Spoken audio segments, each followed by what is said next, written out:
The serious truth about book writing. Let's stop pretending books are written. They're assembled. Every masterpiece you've ever loved, built from the debris of caffeine, insecurity, and blind stubbornness. Nobody sits down and writes a novel in one glorious flow.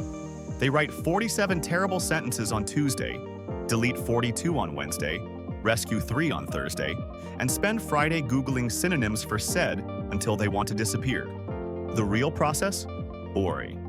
Nobody admits we have all been there. You end up word vomiting at 3 a.m., fueled by spite and Red Bull. 6 months later, you dig through it, find one decent paragraph, and call it an archaeological discovery. Then comes the Frankenstein surgery, stitching together pieces written in different emotional universes and hoping no one notices the scar tissue. And when your editor asks if the dragon's motivation is consistent, you lie. Boldly. Writers pretend their book arrived fully formed, Athena-style, from Zeus's headache. Truth?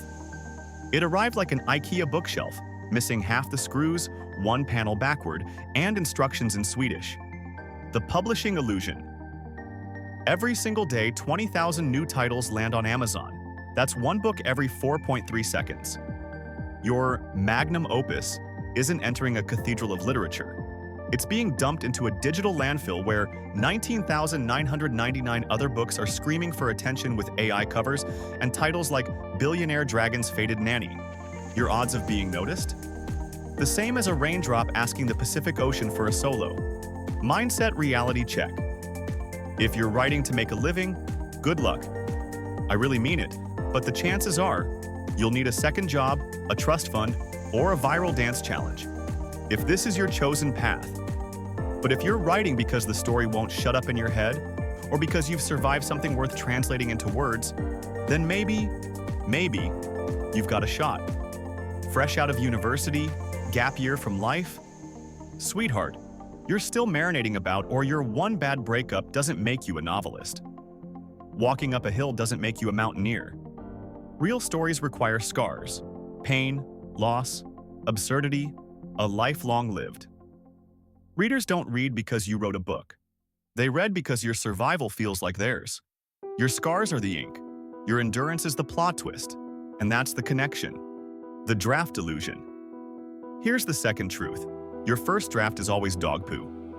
It doesn't need polish. It's not rough diamond. Just dog doo-doo. Every writer knows this and still lies about it. They call it a zero draft, a foundation, a creative exploration. Translation. I produced 80,000 words of garbage so I can carve 5,000 worth keeping. The muse won't save you either. The muse is a liar. There's only deadlines, caffeine, and the electric bill whispering, finish or starve. Sometimes the muse is a Goodreads review calling your last book derivative trash. That review is your fuel now. Never feeling ready. You will never feel ready. You'll rewrite chapter 1 until your protagonist has 17 hair colors and 4 existential crises. You'll hit publish convinced it's trash. You'll be right. But it's your trash, and the next one will be 2% less trash. Finishing a book isn't talent, it's obsession. Talent writes 5,000 words. Obsession drags you to 85,000. The only difference between writer and author is that the author ignored the voice screaming, "This sucks," long enough to reach the end. The laundry philosophy. Stop waiting for inspiration. Writing is laundry. It piles up, it smells if ignored, and you do it in ugly underwear at 2 in the morning because the alternative is worse. No corkboard visions, no perfect font.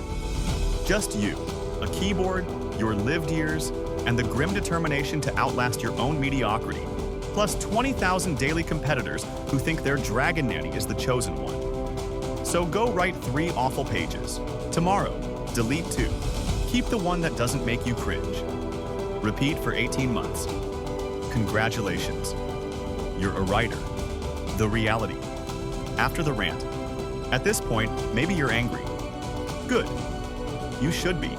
I've just ripped your cozy little writer's myth to shreds. And I was being nice.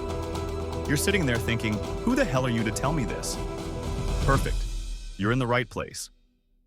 Because that pulse of defiance? That's the first spark of real work. Let it crawl through your veins until your fingers start to twitch. Then you realize the sun has the audacity to rise before you've even gone to bed. Your alarm goes off for your early morning shift. You're running out of excuses, and your brain's running on fumes. The only thing between you and a finished book isn't talent, it's motion. It's showing up when the world's asleep and your inner critic is too tired to argue. Sitting there on a Tuesday evening, fluffy slippers on and a hot chocolate in hand. That's what you want the world to see, not the ugly, smelly underbelly of it all. The commandment of research. Want to write the next great fantasy epic? Research. Read histories, myths, weather patterns, sword-making manuals. You can't build a believable kingdom if you've never looked at a map. Want to write the next Da Vinci Code? Research. Find out what's real about the art, the science, the lies. Make the conspiracy so convincing people Google it at 3 a.m. Want your sci-fi novel to feel like it could happen tomorrow? Research. Physics, psychology, engineering. Get your hands dirty. Hell, sign up for quantum tunneling, and while you're at it, sign up for a PhD. Don't hide behind, it's just fiction. Fiction without foundation collapses faster than your fourth cup of instant coffee. The myth of the lucky one. Forget about the writers who made it on the first try. Yes, it happens. So do lightning strikes and lottery wins. But you don't see the years they spent bleeding on draft after draft before that miracle submission hit the right desk. Everyone wants to be where they are. No one wants to do what they did to get there. Every rejection letter is a receipt for effort. Tape them to the wall. They're not proof of failure, they're calories for your next sprint. Rejection is fuel. It burns clean and it lasts longer than praise. Feed it to the fire. The final truth right. Because you have to. Not because you want to. Not because you've got a degree, a certificate, or a shelf full of self-help books that whisper, you can do it. Write because the story won't shut up. Because it claws at your ribs, kicks the inside of your chest, and refuses to die quietly. If the words don't keep you awake, you're not ready. If silence feels peaceful, you haven't suffered enough to translate it yet. Writing isn't therapy, it's exorcism. It's dragging out every ghost you swore you buried. One typo, one sentence, one sleepless night at a time. And when you finally finish, when the last sentence lands and the world goes still, you'll stare at it like a survivor drifting on an upturned coffin, unsure whether to smile or cry, or if you even have the strength left to feel anything at all. That's the moment you'll understand why so many quit. Because finishing doesn't feel like victory.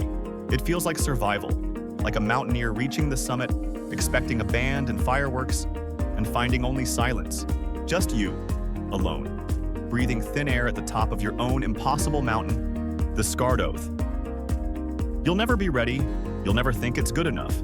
You'll keep deleting, doubting, and drinking coffee, or whatever passes for it, that tastes like regret. But if you keep going, line after miserable line, you'll wake up one day holding proof that you existed. A footprint in the sand that refuses to wash away. A voice that refused to shut up. A book on a shelf you can point to and say, that's me. That's the secret no one posts on Instagram. Persistence looks nothing like genius. It's ugly, it's restless. It's the sound of you choosing the work again and again and again.